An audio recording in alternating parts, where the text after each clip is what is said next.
Lors de son passage à l'hôpital général des références de Makala, ex-sanatorium, pour la remise des kits sanitaires et la libération de quelques femmes accouchées, bloquées faute de paiement des frais d'hospitalisation, l'élu de la Funa, l'honorable Henriette Ouamou, avait fait un constat malheureux de voir que l'eau ne coule plus dans cet hôpital depuis plus de 30 ans. Elle avait à cet effet lancé un appel à toutes les personnes de bonne volonté dévolées au secours de cet hôpital, l'ex-sanatorium.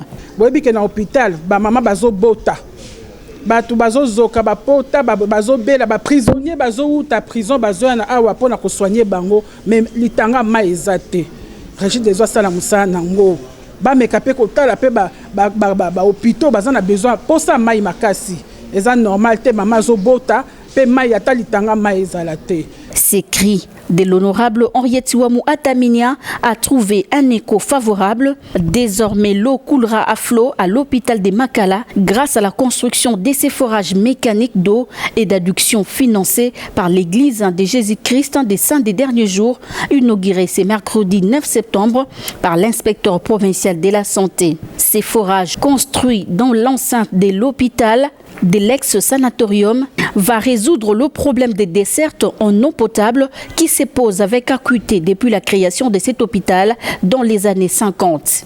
Vous savez que depuis 1958, il n'y a jamais eu l'eau. Il y a un grand citerne qu'on a trouvé, c'était le citerne de réserve d'eau. Donc on utilisait d'autres moyens pour se ravitailler. La régie de eau est venue se connecter après, mais malheureusement, l'eau ne sort toujours pas. Donc avec ces forages, ça résout vraiment les problèmes de l'eau dans cet hôpital. On encourage aussi d'autres partenaires qui sont disposés à venir nous aider dans ce sens-là. L'église des Saints des Derniers Jours, par le biais de son responsable régional, a indiqué que la construction de ces forages, c'est de traduire des paroles à l'acte les Écritures saintes. L'Église suit les enseignements de Jésus-Christ. En tant que chrétiens, nous aimerions montrer à notre communauté que nous sommes des frères et des sœurs. Et comme le Seigneur a enseigné qu'il a eu faim, nous avons apporté à manger, et qu'il était nu, nous l'avons apporté à se vêtir. Donc l'Église, en tant que porteur du message du Seigneur Jésus-Christ, essaye de pouvoir monter l'exemple et suivre les enseignements du Seigneur Jésus-Christ. La grande motivation qui nous a animés aujourd'hui, c'est juste pour montrer que nous sommes les meilleurs citoyens de la communauté et que nous apportons notre aide et que nous apportons notre contribution à nos frères et à nos sœurs. L'honorable Henriette Ouamou, qui avait mené ses plaidoyers, est satisfaite de la dotation de ces forages pour des milliers de malades de l'ex-sanatorium et la population environnante, les potentiels électeurs de sa circonscription électorale. Vous vous souviendrez, il y a quelques mois, je suis venu ici à l'hôpital de référence de Makala. J'étais venu pour aider les mamans qui ont accouché, qui ont fait des mois et des mois pour les sortir de la maternité. Mais ce fait que le médecin directeur m'a posé ce problème. À l'hôpital, manquer de l'eau, c'est grave. C'est inadmissible. Pourquoi? Parce que tous les blessés, tous les malades, même les femmes qui accouchent ont besoin d'eau. Ce qui fait que manquer d'eau dans un hôpital, c'est vraiment un fait très grave.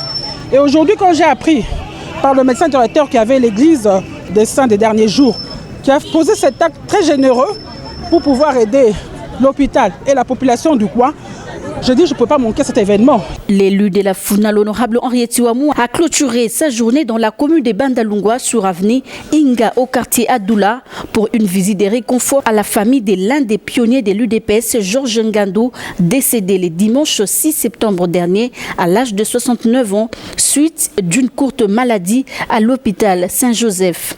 Il a laissé derrière lui une famille nombreuse et plusieurs petits-fils. Sa mort a créé un vide au sein de sa famille biologique et la famille politique, l'UDPS.